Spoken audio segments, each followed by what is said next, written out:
Hey everyone, Mrhappy here, and welcome to Mondays with Mrhappy, aka Mrhappy Mondays, a weekly Q&A show where you ask me questions and I answer them. Doing a Saturday night recording. It's been a week. Again, a week of not getting a lot of things I want to get done. Fortunately, today, I seemingly took care of something that's very important. Something I will hope to talk about in the near future. I'll wait until everything is all settled and done. Just something that's been weighing on me for a while, and as far as I'm aware, is settled as of today. It's been a big reason why a lot of the weeks where I want to do some video content, I tend to not get it done. It's just me just trying to do this. And with this thing done, as soon as, like I said, I guess I'll talk about it when it's fully taken care of. It's going to afford me a great deal of freedom, and a great deal of just, again, ability to breathe easier.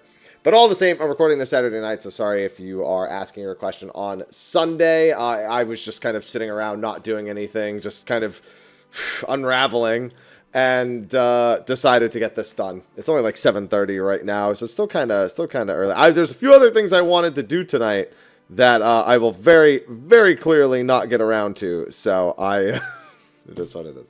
All the same, let's get into the Q&A. Other than the usual reminder that I'm sponsored by SteelSeries and to use the link whenever you want to buy gaming peripherals to save 12%. I don't have anything else to say here. Oh, although ask your questions for next week in the comment section below. I keep forgetting to do that at the start of the video. That's where I check. It's just literally I scroll down from you're seeing me and then just right under there.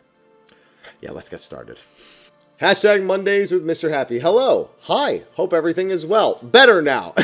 Or seemingly, again. I gotta go wait till everything chills out.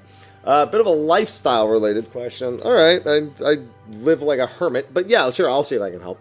As someone who is a huge caffeine addict, I've always wondered what kind of coffee you drink, how it's prepared, machine on the stove, or what sweeteners you tend to use, if at all. Personally, I find drinking coffee black in smaller quantities is pretty okay. When it comes to a whole mug of it, I feel the need to sweeten it. I was wondering what you think is the best and healthiest option. So, I have been drinking my coffee black for, I want to say 13 years now.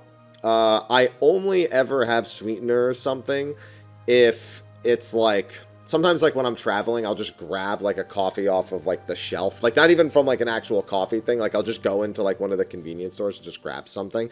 And those are all so bad if I just try to grab them. So those are the only times I ever have milk sweetener, anything in my coffee. When I'm preparing my own coffee, I usually buy something local. I did actually have someone send me coffee, and I'm going to be posting about it on socials. So I'm gonna make a post about that. And for that, I'll grind my own coffee and do a French press. That is my preferred method of making my coffee. A little bit of a pain to clean up. You really have to make sure that you get to cleaning it ASAP, because if you're someone who forgets to clean stuff, do not buy a French press or stainless steel French press or anything. To go with drip coffee, because you'll probably have an easier time keeping up with the maintenance on it. But other than that, yeah, I mean, I've just drank my coffee black since I got into fitness in college. You got to remember that prior to content creation and prior to a shoulder injury, that still kind of has me nervous sometimes when I'm doing certain exercises, that I was a huge fit head in college. I did Insanity. I started with like the Beachbody stuff, and then I went into my own stuff, and then I started doing personal training for like friends. Basically, they would come to me asking for like programs, gym buddies, like things to help them with their goals. And then I injured myself, and I didn't injure myself in the gym, mind you. I injured myself doing something totally unrelated at the job I was working at the time. And then I started doing content creation, and I mean, you saw it went from there. I just didn't keep up with anything anymore. And so it's getting back into it's really been rhythm. But like that was the thing that got me to drink coffee black, was me just trying to build healthier habits. That's when I quit soda as well. And even to this day, I still only drink sodas recreationally. Sometimes I'll drink like a low sugar, like probiotic soda that you get from like a Whole Foods. Something that just doesn't really give me the itch to drink more soda, probably because it's not caffeinated. But yeah, unfortunately, if you're looking for anything in terms of options, my option is nothing. I just drink my coffee black. Hashtag Mondays with Mr.Happy. I like that the dot breaks the hashtag for some reason. Double well met, Mrhappy. Hello, what was your personal favorite game of 2024? God, I fought back and forth between Rebirth and Metaphor as my game of the year for 2024. I think I gave it to Metaphor in the end just because I felt like it was a more direct experience to expectation. So like when I picked up Metaphor, I was like, oh, I'm playing Fantasy Persona, right? When I picked up Rebirth, I was like, it tries to be a lot of things, Rebirth. And for me, it mostly succeeds. It's really the mini games that go that extra mile, that you either love them or hate them. And I said it in my review when Rebirth came out. If there's even a single mini game that you don't like, your experience becomes that much worse because there's a good chance you'll have to play that mini game at multiple different difficulties or at multiple different points in order to complete it. And that's going to kill your pacing. That's going to kill your motivation. That never happened to me. Even the few mini games I didn't like, I kind of just powered through them quickly. Like they didn't act as roadblocks for me. But I feel like because that experience is so wildly different for each person, and even if I was okay with some of the mini games, I could have also lived without them. Metaphor from start to finish was pretty much a solid experience. I definitely have my issues with it, but it was closer to what I expected, and it delivered on that front pretty reliably.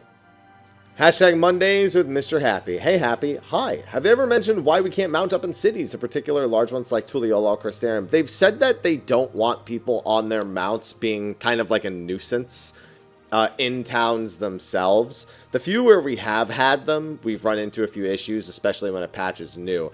I think what they should do is when a town or city belonging to an expansion, specifically ones that belong to an expansion, is no longer like the current expansion, like we've moved on from it, they should probably make mounting available at that point. So like we have Hrothgar's Reach as one of the options in Stormblood, but then Kugane's still kind of populated since it's pretty popular, but like once it's no longer the current one and people are more spread out between what is current or their favorite one or even their houses and whatnot, I think it would be harmless. But they've just said that it just causes a lot of clutter in the cities that they just think is not great. I feel like that explanation made a lot of sense for like Limsa Lominsa. Like imagine if Limsa had mounts. Oh my god, it would be a disaster.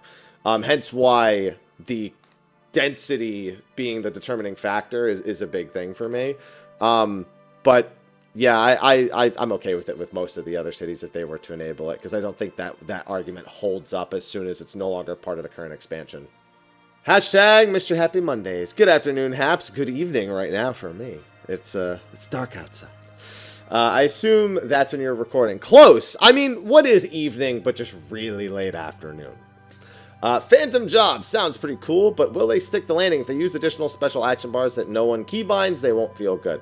Well, I mean, that's on the player, because you can keybind them. And if a player is trying to get the most out of it, they will keybind those actions. That's entirely a player-related thing. So I'm not going to say that's even part of it. Almost certainly they will use the bonus actions that we have used for literally every expansion since Stormblood. I see no reason why. They're not going to let you like drag them onto your hotbar. That's going to be even worse. Imagine when people... There's a key reason why they don't allow that, and it's because if people drag them onto their hotbar proper, they either need to set up an entire system to alter your hotbar in there, similar to PvP, or people need to be responsible enough to not forget to take off their phantom abilities when it comes time to actually use them. So yeah, they can't add more buttons to our jobs because some jobs are already nearly bursting at the seams for keybinds. How do you think they will implement these? We literally have Bozja Eureka. It's going to be the exact same system. And anyone who doesn't want to keybind those two buttons, I mean, that's not their problem. Like, they've given you 2 extra buttons, and that's it. There are also going to be passives. We have seen that. So there are going to be things that fundamentally alter just how your character reacts in any given scenario. Like, there's one of them that's like a passive that's a counter. And it's like, I mean, I assume you'll just counter with like an empowered auto attack or something like that. But you don't need to put that on your bar. You just need to... Yeah, it just needs to proc from you actually getting hit. But yeah, I mean, Bozja actions were great. Everything worked great in Bozja. There's no real reason to move away from the way Bozja did it.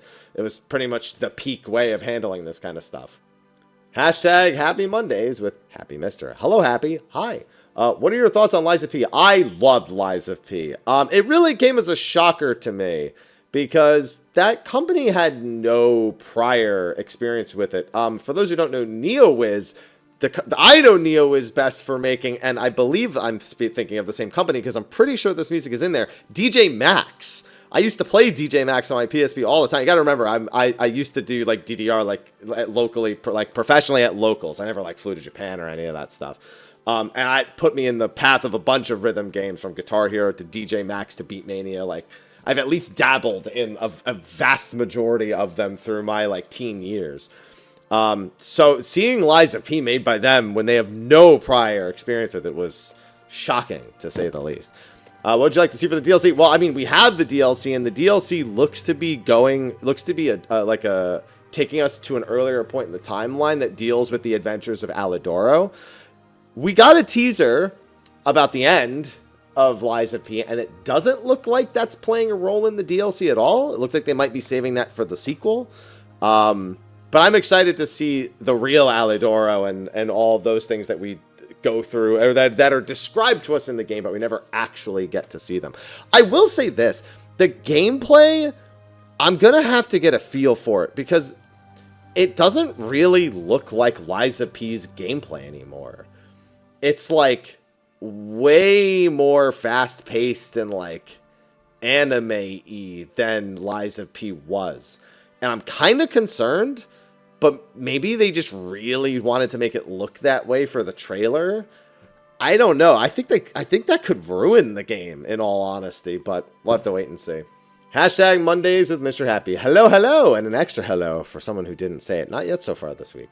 With Cosmic Exploration and Occult Crescent coming out in 7.2, would you think it would be wiser to alternate those two content between patches, Cosmic being 0.1, Occult being 0.2? So in an interview, I'm sorry, not an interview, I think Yoshi P did a live stream for like New Year or something like that, where he seemed to imply Cosmic Exploration was on patch, and that Occult Crescent was likely to be between the patches, and a 0.2x was specifically what was said, but you know, that almost always means .x5.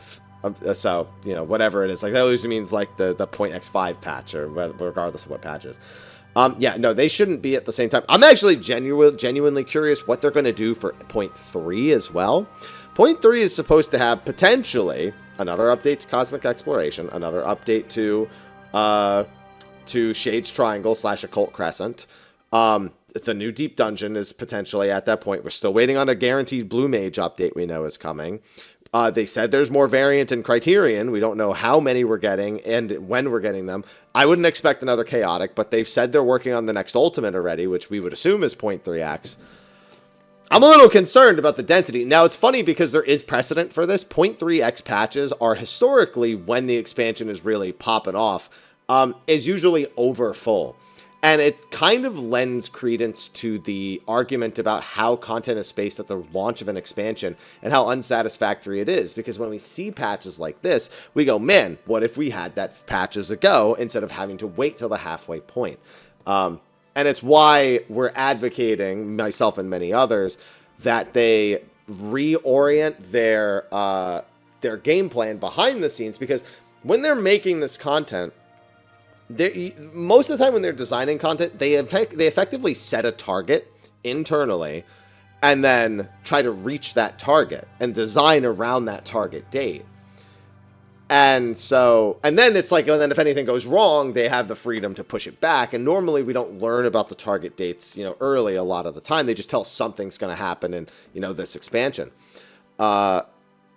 I really think they need to move internal dates for some of this content earlier. And I think that does actually help with things like the content spread in 0.2x. Like this question probably wouldn't even need to happen if precedent had already been set about when to expect this stuff in like the 0.0x patch or the 0.1x patch.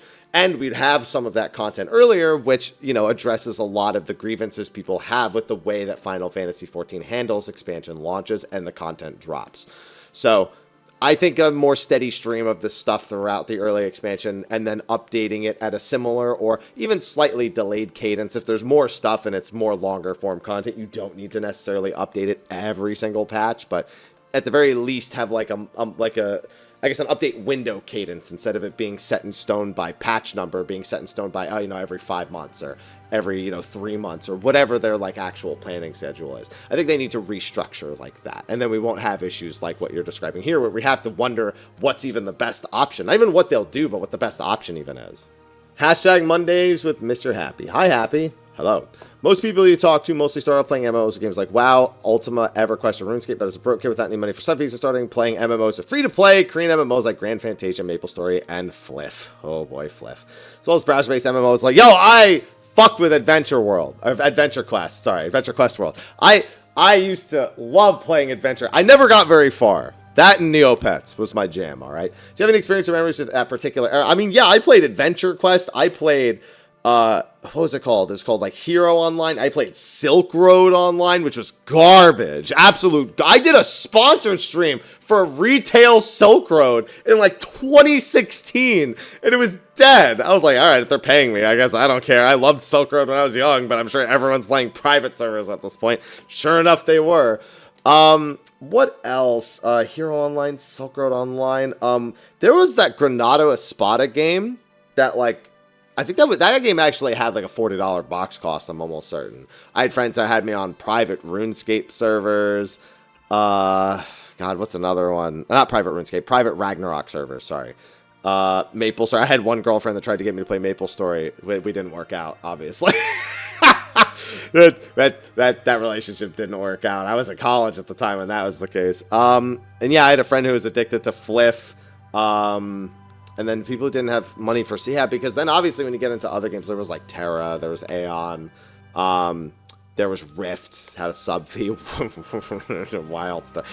Did you know there's talk about Wildstar coming back? Some people are like, oh my god, that sounds great. Really? Does it?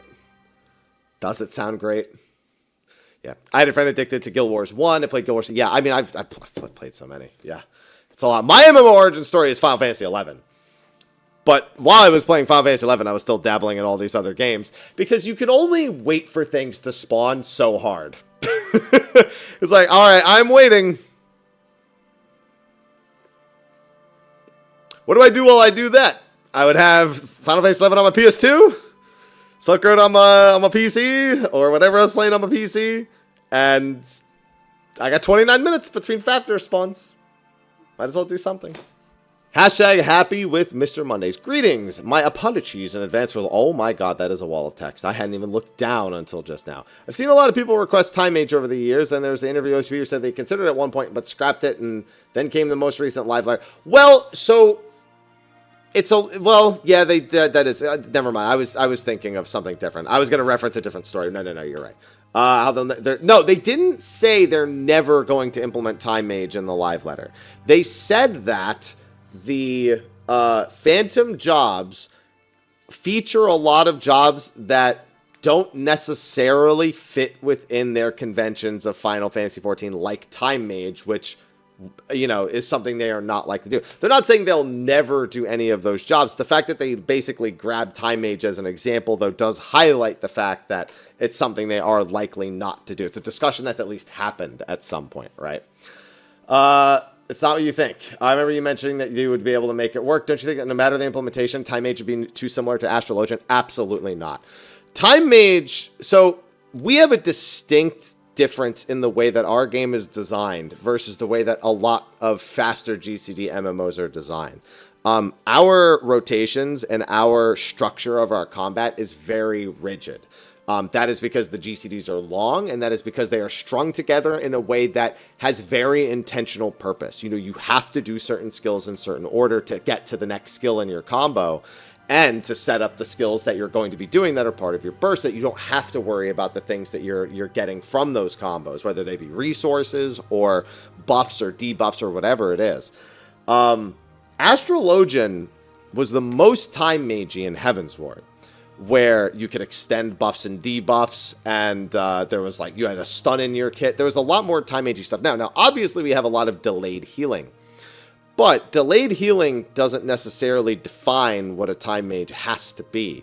You could do things like placing a heal over time on an ally, and then hitting a button where, depending on the remaining duration, they receive a heal.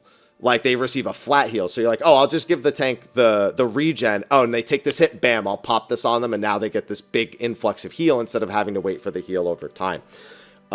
You have the ability to, like, channel time into people, for example, in order to, like, restore someone's HP back to a point where it was prior. Rewinding time, of course, is a big thing. Pushing people forward. Now, of course, things like haste become a problem.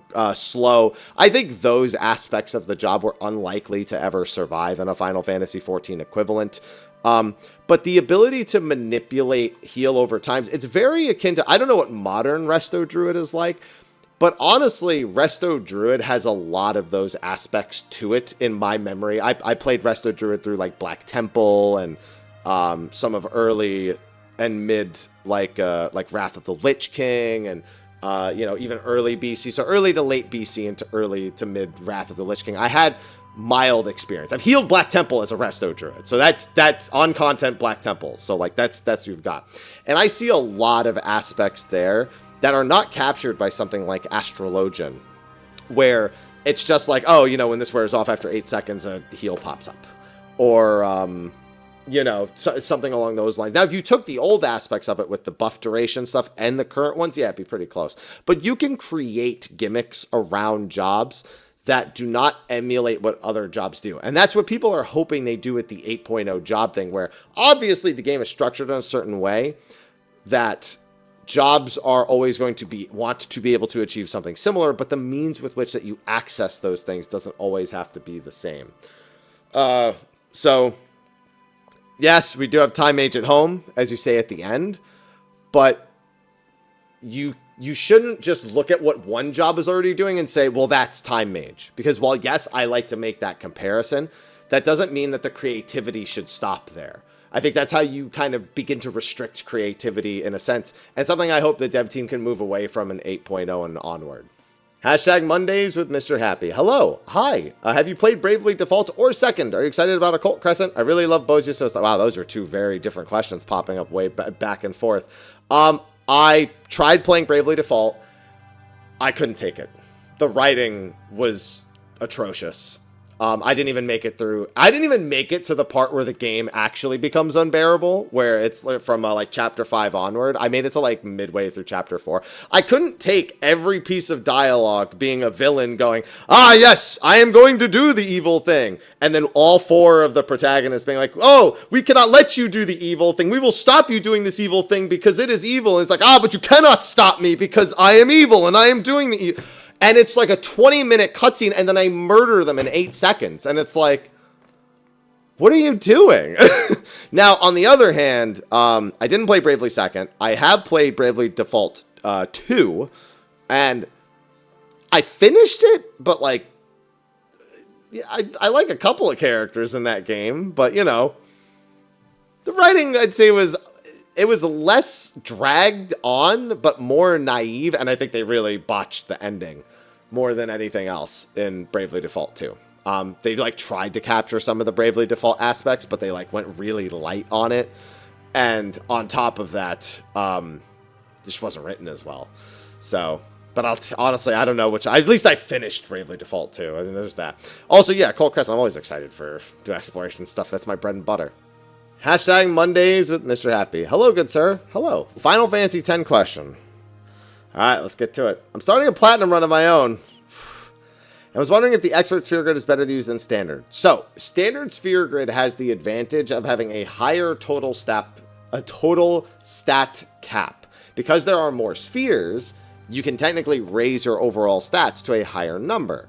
However, it's designed to be more restrictive in that wherever you start, you're kind of stuck there until you start getting key spheres. And even then, it's still quite the journey to get over to the other sections. So if you wanted to make Yuna a black mage, for example, the effort to get to that is a lot higher, which means you're kind of forced into using the characters, which is an advantage. You can't just write off the characters who are weaker automatically, characters like Lulu, who just are really only there to deal with with like flans and elementals in the early game, because Yuna could take care of it. You can't do that. So in terms of like a more interesting brand new player experience, the Standard Sphere Grid is good.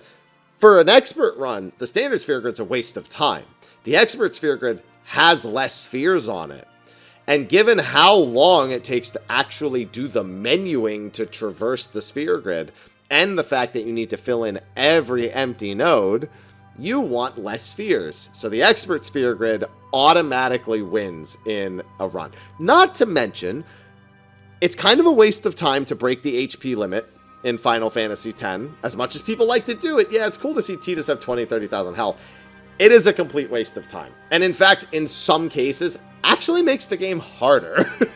Or at the very least, it acts as a buffer for like a couple of extra attacks at most, but you should never be trying to heal yourself back to full unless you're maybe using an X potion or something like that, or a Mega Elixir, which, to be fair, you can easily get 99 Mega Elixirs, but I don't think you want to do that necessarily. But it's a complete waste. And on the Expert Sphere Grid, without even replacing nodes, you can get to 255 of pretty much everything. I do not recommend doing 255 luck. Get to like, I went to 139 luck, and then I think you need Hyper Null All on the Mage's Sisters, the Dark Mage's Sisters, and that's the only boss I missed pretty much the entire time. Was now, if you plan on fighting Penance normally, you probably want to do 255, but if you're just doing a Platinum Trophy run, send Motto his ass, pay to win. Come on. Hashtag Mr. Happy Mondays. Hello, Haps. Hi. I recently got my Platinum on Wukong. Nice. I wanted to know what were some of your complaints with it. For me, it was getting used to the combo system normally, not like in Souls games, only into the late game where there were almost no variance in the combos. It felt like I was doing the same combo for focus and nail with a heavy attack, rinse and repeat.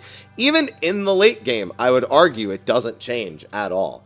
Wukong has the problem of giving you everything in the first couple of hours and basically never getting more interesting from that point. And while, yes, that's a good initial hook, I beat every boss the same way except for one optional super boss. And this isn't a spoiler if you haven't played it, but that stupid fucking deer. That's the one boss that aggravated me. Like, I was like, this boss is just like the anti-fun of Wukong, especially with the way the game is designed. It's just like, it was the anti-fun. And then the optional super boss, which, if you haven't done, is phenomenal challenge, really good use of the combat system, but you still are doing the same thing the entire time. It just never changes. There's a lot of despite being a largely linear game also, it has a really big problem with, like, boundaries. Like, even the devs themselves make fun of the fact that there are a ton of invisible walls. They did so at the Game Awards. But not even just that. There are some maps that, despite basically being like linear with a couple of branching paths, somehow it's like easy to get lost because there's nothing notable on the screen at all. You just kind of realize that you've already been someplace when you start seeing certain things again. You're like, oh. It's like usually the enemies practically act as the landmarks more than the design itself. I guess it feels kind of arbitrary. There are also some gimmicky areas that I do not think are fun. One in particular by the deer boss is, that was my Blight Town was that particular part.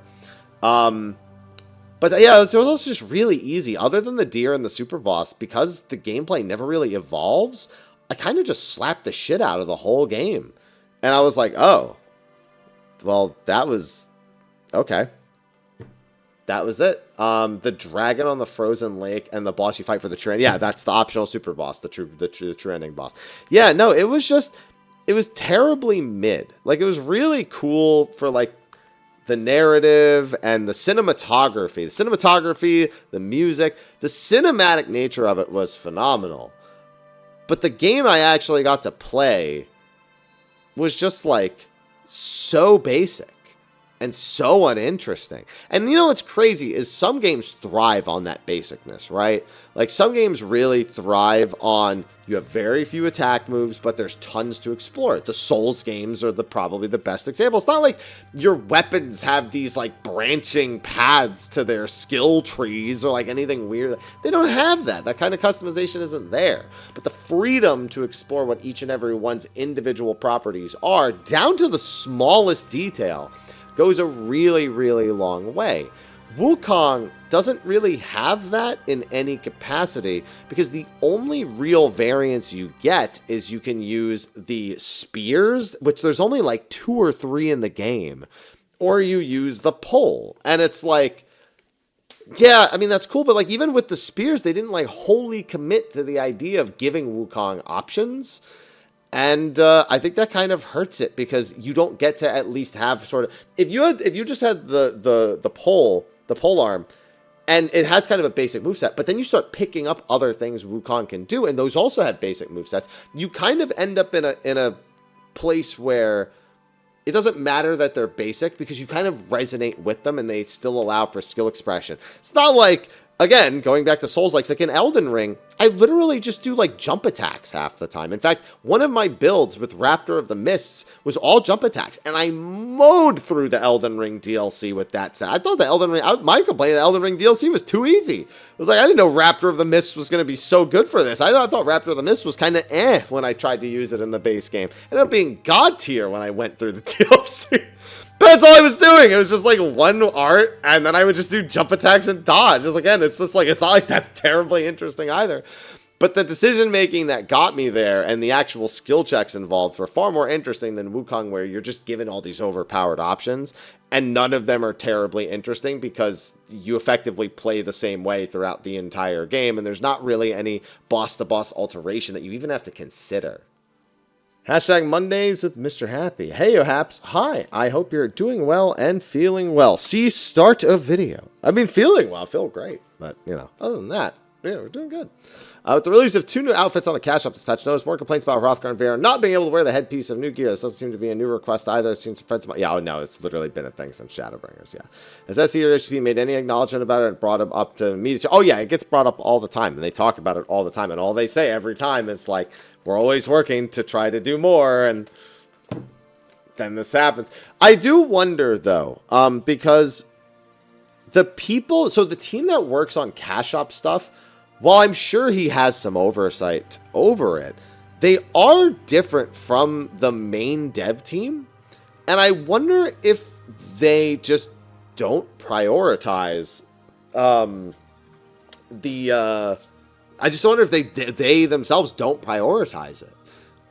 Because it seems like the cash shop stuff more often has this problem than the stuff that the game just releases. Like, Yoshibi's gone on record saying he's genuinely scared of the woman that's in charge of the cash shop team. He's like, I'm not trying to get on her bad side. So he's just probably like, listen, excuse me, miss. They have complaints. Yeah, well, if they're complaining, then they wouldn't keep buying it, would they? But yeah, I guess that's true. But like, could you try to make the next one work with Viera Hrothgar headgear? No. I just imagine her. I mean, it just paints the idea of her just being very stern, I imagine. But yeah, I mean, it's been brought up a billion times, so we just get the same reply every time. So people will keep bringing it up, though. Not a reason to stop bringing it up. Just hashtag Mondays with Mr. Happy. Ohokali! Ohokali! I don't remember if we spoke on it, but how do you feel on the fixed phase time that Fru had done for a number of phases? Do you think that such things could be better for future Ultimates? It has pros and cons. 2-minute timing, and I hate to have to bring it 2 minutes up.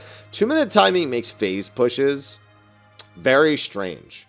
Because, and Top showed us this in particular, if you get used to pushing a fight with a very specific timing with the group that you beat it with, and then another group just doesn't do the same things that your group did, the alteration of muscle memory is quite severe. So for Fru, for example, if you don't hold in phase 1, then certain things don't become available at a nice clean time in phase 2. They become available more than likely while you're in the middle of doing the mirrors, the 2 groups of 4, where the ranged and the healers go one way and the tanks and the melee go the other. And that's doable. It's fine as long as everyone kind of hovers middle for when the buffs go out, and you'll make sure that nobody actually misses any of them. But that can be really uncomfortable to a player. And then that's also going to affect 2-minute times going into the ice phase. So are you going to melee LB3 the ice? Is your team able to cope with it? And then what's your composition? Because if you're rocking a Viper, I'd imagine that creates a great deal of problems if you're not actually holding and giving your Viper the opportunity to build resources for certain phases. Yeah, they'll do great in phase 4 and 5, but before that point, they really need to make sure that they have a pretty steady stream of like being able to hold resources. If your team is pushing nonstop, maybe they can hold resources instead of pushing the end of a phase, but maybe they have less time to get resources. So obviously I'm not going to speak on every job because I don't have that experience on every job, but the fixed phase timings sort of eliminate that problem.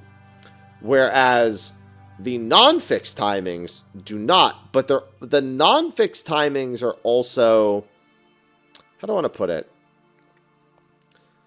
They can make a phase age poorly. When the times are fixed, everyone has to be able to do everything every time. When they're not fixed, you run into things with like UCOB, for example, where you can, the pace at which you can destroy Twin, but also destroy Nail. The fact that you can skip the entirety of dive bombs, I mean, we criticize Savage for that kind of stuff, being able to skip the swords and M4. Why would I not criticize that in that phase? Obviously, it's older, but it's something people really would still want preserved if it was possible. Now, if you had to do the dive bombs before the phase could end, different story, and the fixed phase time would do that. So I think there are pros and cons. I don't think they need to lean all the way into one or the other, but I think that with the way the game is designed now, they probably should lean more into it. First, Happy. Oh, okay, the hashtag's there. All right, Happy. What is that? Eagle morning? Bird morning? Early bird morning? Is that what that is? There's a... Hashtag Mr. Happy Mondays. Question for you, and this is regarding New Zone Crescent Island. What are your thoughts on how the Phantom Jobs will work? You think you get some or most of the ability traits or actions? No, you're going to get you're going to be able to select 2 of the actions for a Phantom Job. They're going to go in that little bonus slot, and you'll probably get all of the passives as you're playing. And it's whichever Phantom Job you've actually chosen to equip at the time, not a mix of them. Maybe they'll allow you to mix and match them later on, but I sincerely doubt it. I think you'll be locked to a limited number of jobs after face a crystal boss. I think you'll have to fight any... I mean, yeah, actually, I take that back. I imagine you'll have to find crystal shards around the map, and that's going to be the way to unlock them. It's possible that they might use crystal shards in a similar vein to how you would learn actions in Bozia and Eureka. You would need to collect the logograms or whatnot, and then you would have to go take them and appraise them. But in this case, they might make it so that you have to find the crystal shards that belong to certain Phantom Jobs and use those to level up the Phantom Jobs, and the Phantom Jobs will have their skills forever. I don't know. The big thing is like the previous exploration zones did a really good job of not only creating... They created, interesting sub-progression systems, but they also created economies, because a lot of those items are still valuable today. And what I just described, unless you can lose them, or like as you use your actions, it actually uses up the crystal shards you've accumulated for a Phantom Job, that wouldn't be achieved the same way. And I think that's actually really important towards keeping the zones popular, is not only do people consider them for leveling, like they do for Bozia, but they consider it for economy and fun, like they do with Eureka. So I'm curious to see where they're going to land on that front. Hashtag Mr. Happy Mondays. Good thing someone gave a spare hello. How disappointing.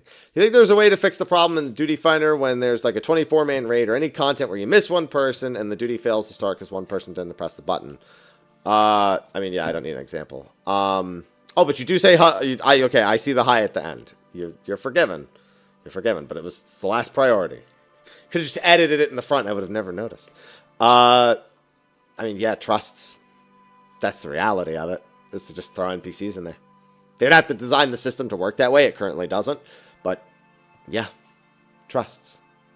Hashtag Mondays with Mr. Happy. Hello. Hi. Hello. Hi. I've been tanking since Shadowbringers and relatively having a good time, but I started noticing in Endwalker bosses don't move much from the middle, whether it's because of lack of need to pull them or they won't teleport budge, and it's been making the tank job less fun. A lot of people have acknowledged that. Also, the thing where not only does boss position not matter, but you as a tank aren't even challenged to get your GCDs was a big Endwalker problem. There's a little bit of a fix to that, I'd say, in the current Savage tier. Not so much in the extremes. I mean, Valagarmanda and...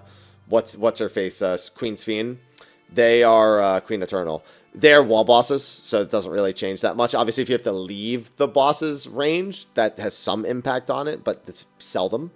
And then, what's his face? Zoraljaw barely moves at all either, so he's hardly a problem there. It's really in Savage where you kind of notice Being able to do movement uptime things, like being able to drag bosses closer to where they're going to jump, for example. Like if a boss is going to jump north, dragging the boss slightly more north so that people can pre-position and actually keep uptime the entire time as they do that. And then also people actually forming mitigation plans to let their melees get hit by a certain number of That's really where you're seeing that. But no, you're right. And this has been something a lot of people have suggested that they should definitely make a little bit more effort to do. There is a little bit of it in Fru. Not so much with phase 1, but in phase involved, not in phase 3 either. It's really just phase 2. Because in phase 5 you definitely don't move her at all. It's really just Shiva where you actually move her around, her Oracle of Light. You know, whatever you wanna call her. The false Oracle. But yeah, no, the other tanks have said the same thing. So you're definitely in the same boat. You've mentioned in M1S, M1S has a ton of movement. M2 does have a lot of movement. M4 a tiny bit, and M3 very little. He does most of the jumping around. I think there's like maybe one spot you can move him early, and it helps a lot. I remember in M3 normal, people were trying to move the boss early to like help with the when he does the arm swing to try to keep up to God. The normal mode optimization on M3 was so silly. It's like, bro, come on now. All right, I'm just gonna be ranged Lee over here. But yeah, I mean, what else is there to say other than you're acknowledging something a lot of other tanks have acknowledged and a lot of other tanks agree. And yeah, be good. Hashtag MHM. Nice and short. Ayo Haps, hi. I've been playing Machinists for a while now, and with the new raid tier, I want to help my fellow party members with buffs. Can you break down what considerations you would make on choosing Bard or Dancer for Fizz ranged raid support? Quite frankly, I don't think there's much decision to be made. I think that's a comfort decision. Like, you could argue Nature's Mine has better synergy with your supports, the increased healing received. While it doesn't work on, I don't think it works on every healing. If I recall, I just press it. Literally, no one has ever asked me when Nature's Min is. The only time anyone really asks is a deploy low scholar, because a deploy low scholar asking for it there means the deploy low will hit harder as well. So it's very rarely that someone's like, oh, we need to heal after after an AoE here. Can you pop Nature's Min there? Like, you kind of just use it when there's a lot of back-to-back AoEs and you know the party could be separated or anything like that. And I would definitely say it holds more value on average than the shield that you get from Dancer, which most of the time is a 5% max HP shield. Honestly, it's still fine, but it only really works if everyone's close enough to get it. The regen, while not harmless, is also not, you know, it's not like it's harmful, and it's not like it doesn't do anything, but it's not very good either.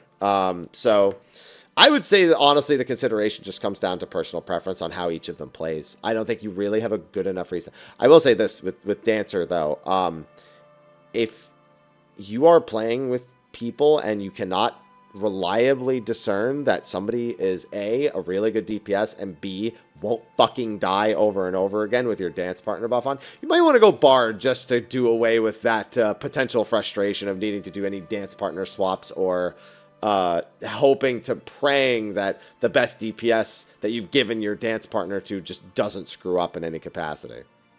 Hashtag Mondays with Mr. Happy. Hi there. Hi. Hope all is well. I just finished Endwalker patch on my alt and realized there's some loose ends regarding Memoria, the 13th, etc. Do you have any notes on some of the lingering threads throughout the game that have yet to be tied up? And if so, wait, just finished Endwalker patches. Memoria, the 13th.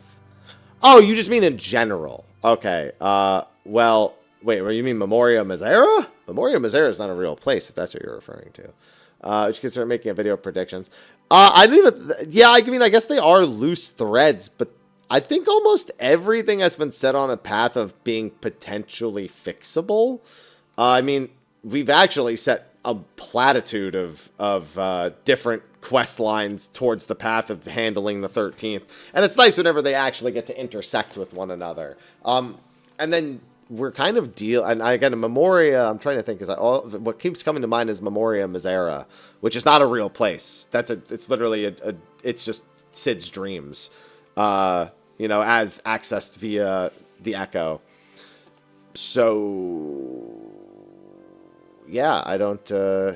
I mean, I'm sure there are. I mean, there's honestly, I know that it's not really considered a loose end anymore, but I still don't like that we handed over the fucking rock to the Pandemonium, the heart of Sabik. I was like, listen, you can tell me that it doesn't do anything anymore. I still don't like you guys having it. Like, I just don't like the idea of a few of these researchers just having the Heart of Sabik. I don't like it. So, yeah, there's a few, but no, I probably wouldn't make a video outstanding on that.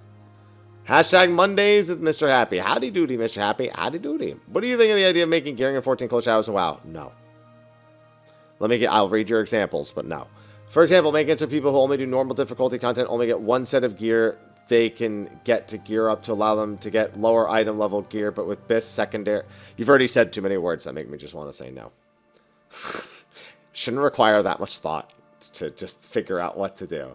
Undergo proper gear chase instead of having to trash their secondary stats and skills just because. You don't have to trash your gear with crafted gear. You don't have to. If you're a casual, normal player, there's zero reason to buy crafted gear. If you just want to go through the normal gearing process of logging in and grabbing a piece of gear from normal mode every week, you absolutely can. And no one will give a shit, especially if you're a normal player who's not really doing Savage in the first place. It's probably what you're doing instead of dropping Gil. In fact, I'm willing to bet a lot of people do that as opposed to actually dropping the Gil on the crafted gear. Maybe they fill out a piece or two, but a lot of people do not have the gil to go around dropping on that stuff. The several million, they are too busy spending it on new skirts that come out. They don't have the spare gil to just buy the crafted set, unless the crafted set happens to look really good at the same time, in which case you can be damn sure they are buying it. They could probably just buy the normal set, because the HQ stuff is the one that everyone wants. They get the normal one for glam, although it's probably going to be the same cost, because everyone knows that, so they just sell the HQ and the NQ for like the same thing. However, more gearing options, definitely a thing that people want. People want more accessory options. People want alternate content, stuff like Boji and Eureka, where there are unique aspects to gear, but they want them to really double down on those aspects because they're very linear in those places. Although the elemental, the stat that you get in Eureka is monstrously powerful. But people really just want more options. I wouldn't say they want more of a chase. They don't want to have to chase gear. They really just want to be like, oh, I will do this content to get gear, and like, yeah, maybe I don't get loot this week, so I'll try to get like, that's the closest thing I think most people want for a chase. I think that's probably the healthiest thing. WoW's gear chase, even with warbands, I've seen some silly shit, and I'd rather just not even put the two in the same category. I will say this, though, that because of the gear system the way that it is, adding more options for gear becomes strange, as we saw with Chaotic, where you have to question how useful any of it is, or if any of it is, or how much of it is, or if you can even like if I wear this piece of gear, will it screw me? Similar to what you said about the skill speed or spell speed. So if they add other options, if it literally doesn't have the best stats, people don't want it. And while that's true in WoW also, there are at least more places where people go to get. So I guess I can't even say that. Most of the time, people just run their fucking Mythic Plus, or they pray for the 18 fucking different difficulties that the raid has, that they get something every week. And if they don't, they go into their alts and then use their warband to send it over. Yeah, no. The answer was no at the start. The answer's still no. Somebody asked what to do with 16 pounds of roasted turkey. And to that, I would say, A, why did you bother making turkey? It's literally the worst. People can argue with me about this all you want. Turkey is the worst bird. It is good for feeding volumes of people, which it seems like your 16 pounds of turkey was for yourself. So now, yes, you have made a mistake. But literally every other bird, if you're like, oh, you've never fried a turkey, why would I fry turkey when I can just fry chicken? Do you know how much worse it is to fry turkey? How much more terrible of an experience it is than to fry the chicken? You know what? Fried chicken tastes better. Bet I could fry some quail and it would probably taste better too. I fucking love quail. I'll eat some quail. That's a pigeon. Fuck it, just fry the pigeon. I don't care. It's going to taste better than the turkey. It's probably going to be more expensive. Turkey is only good because it is valuable. It is a lot of volume for not a lot of money. That is like where turkey's like culinary value ends. From a taste perspective, from a comfort cooking perspective, from a ratio of success cooking to failure, unless you're spatchcocking, in which case it's damn near impossible to screw up. It is just the worst bird. Categorically, the worst bird anyone could cook or make.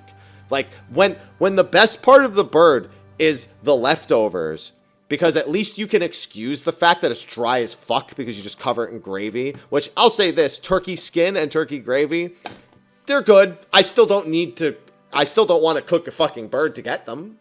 But that's the best part. It's not even the bird itself. I don't care about the bird. You made a mistake roasting 16 pounds of turkey, whether it's for yourself or others. Should have just done something else. So what you now need to do is eat it and live with that. All right, now on to the question that's actually in front of me, which is the actual question, the last question, actually. Hashtag Mondays with Mrhappy. Hello, Happy. This could be a contentious contentious topic to discuss. What is your opinion on the idea that 14 players take the current content schedule for granted? I gotta read the rest. I often hear people complaining about 4-month patches immediately get flashbacks to the 9-month patch cycle of WoW. Yeah, but it's not like that anymore. See, I try telling people that. It's not Siege of Orgrimmar anymore for World of Warcraft. You don't have to worry about the 13 months with WoW. Do you think 14 players would be happier if they had hindsight of having played other MMOs, thus having something to compare it to? Almost never down on the state of 14 because I have seen how truly dire it can get. This could be a second. No, because grass is greener doesn't mean grass is green. You have to look at what's in front of you and not look at how much worse it could be. Because what's right in front of you is the standard that's been set, and it's very standard with Final Fantasy XIV. But how can it be better? Improvement. Improvement on what's there. Not, oh, well, at least it's not this. It's like, okay, but that doesn't change how I'm feeling at the moment. Sure, that would be worse, but I also don't play that game, and that might even be one of the reasons, But here, it's like, yeah, it's nice to know, but also I find that there's X number of weeks where I'm not really doing anything or I have nothing to do unless I want to, do something extraneous, like ocean fishing for 3 million points. Not like I've done that. Or start big fishing, I guess, even if you want to go something a little more conventional. It's like, unless people deliberately want to achieve those way out of the way goals, which not everyone does, then the patch cycle may be not good for them. It just doesn't matter if another game's patch cycle is worse. All that matters is the fun that you're having now. And that's all I can really concern. And that is the last question. There's a couple of comments under it, the 14 landlords thing. How you as a DMC enjoyer can love 16 is beyond me. I've never seen a game insulting me as a player in terms of challenge. Well, it's not even about challenge. It's about the ability to string things together in ways that are fun and exciting. For example, I've watched people play Final Fantasy XVI as effectively never played an action game before, right? So they're just kind of looking at, okay, when I press this button, this happens. And when I swing my sword, this happens. And they kind of just, you don't see them magic burst. You don't see them chain skills together. You don't see them try to line up staggers for big damage. You don't see them use parries. You don't really see them use dodge. You see them kind of most casual players I see, for example, go towards the Berserker Ring, which I think ruins Clive's combo ability in a lot of ways since it forces him into a very specific attack pattern that, while is very Berserker-esque, it basically takes away a lot of his abilities to effectively combo things together because you're tied to whenever you dodge, you're just going into that rage. You just don't have the same combo or mix-up options. Being able to, jump off of an opponent, do a double, I'll call it air hike, a double air hike into a repeated air combo, into an air parry, into pulling myself up for more, into slamming myself down into the Garuda Slam to go back up into a launch. All of the combo ability is there. The challenge of it becomes a little bit less relevant. Devil May Cry, honestly, one of the hardest things Devil May Cry has ever done is not have a dodge button in most of the games. Most people end up going Trickster or Royal Guard if you're really, brave and good at it. I had to get good at it for some of the challenges on the higher difficulties in the other games. Jumping is the weirdest way to dodge. I'll admit, as a Devil May Cry player, it feels very strange when, for the majority, you basically just have to kind of jump around or air hike off of bosses to dodge them, and that's it. Honestly, if you took the dodge away in 16, you'd have something pretty close to Devil May Cry, I think, in the challenge of a lot of bosses, unless you were more comfortable with things like parrying or air hiking and whatnot. And it really goes to show a pretty significant difference between the two games in that one philosophy alone of having an all the time, always accessible dodge button that isn't just Trickster teleporting behind them to get out of whatever the hell has happened. And then you go and do Cerberus, and it's a disaster in Devil May Cry 3 anyway. So, Cerberus, I don't care about any other boss in 3. Cerberus will always be the nightmare I had as a kid when I first played Devil May Cry 3. But yeah, it is a lot about that fluidity between the different bosses and between comboing them together. It's the sense that I can express how much I understand the gameplay system. And whenever I play 16, I tend to surprise a lot of people who did not play it in such a way. A lot of people were surprised. I said I was going to do no ultimates for the PC version, but I didn't say I wasn't going to do no Rift Slip into Shiva Ice, which you can use to infinitely chain most staggers together and like extend them all to be like 80 to 90 seconds, and it's absolutely ridiculous. Now, if I had used that along with ultimates, it would have been the easiest game anyone's ever seen. Not to mention, I wasn't even using the new Ultima or Leviathan skills because it wasn't at that point in the game yet. So the fact that that kind of skill expression exists is more important to me than the bosses being ultra demanding or difficult. I want to be able to express how much I understand the game's combat system, and it's something even 15 has. A lot of people don't know how many tricks you can do in 15. The difference being that 16, I would say, pushes you to probably learn things a lot better. You're far more likely to game over in 16 than in 15. But 15 does have a lot of really unique tricks across its various weapons. I mean, infinite air hiking on Adamantoise was the speedrun method when the game first came out, because it was the only way to stay in range of the eyes infinitely and be able to do all that damage in about an 8 to 12 minute window before the ring came out and before everything else came out. So, like, I love things like that that showcase that you truly understand a game, and 16 has that in spades. You just don't need it in order to actually play and enjoy the game, because the game isn't trying to pump multiple difficulties and having its, casual 8 to 10 hour playthrough that most Devil May Cries get on their base difficulty, and then kind of banking on you needing to climb the difficulty based on your desire to reach that skill expression.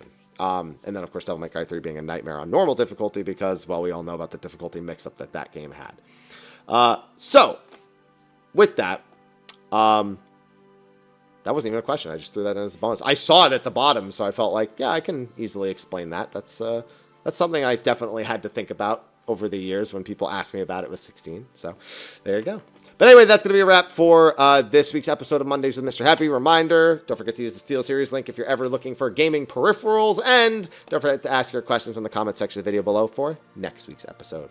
With that, I'll see y'all in whatever video. I mean, it might be the 11 video. By the way, I haven't, as of recording this, I have not recorded the next 11 video. Like I said, it's been a stressful week, but I'm actually recording this tonight so that Sunday and Monday I can record Final Fantasy 11 parts. And I'm thinking about, I think I mentioned this last week, I'm thinking about recording some Pantheon playthroughs, because I actually supported that game like years and years and years ago, but I have not played it since it hit Steam Early Access. So, holding some contemplations. Also, I really want to work on an Avowed video. Avowed's been okay. It's not been great. It's been okay. I feel like there's some immersion elements that are left out, which is really surprising given Obsidian's track record. Obviously, not all the same developers, the same studio, but not all the same developers. But I could talk about that in a separate video. It's okay. It's definitely, if you're only kind of on the fence, like just game passing it is probably the best option for most people just to check it out. But I am enjoying it. Just, it's nothing fantastical, I suppose. But anyway, thanks for watching. I'll see you all in the next one. Until then, take care.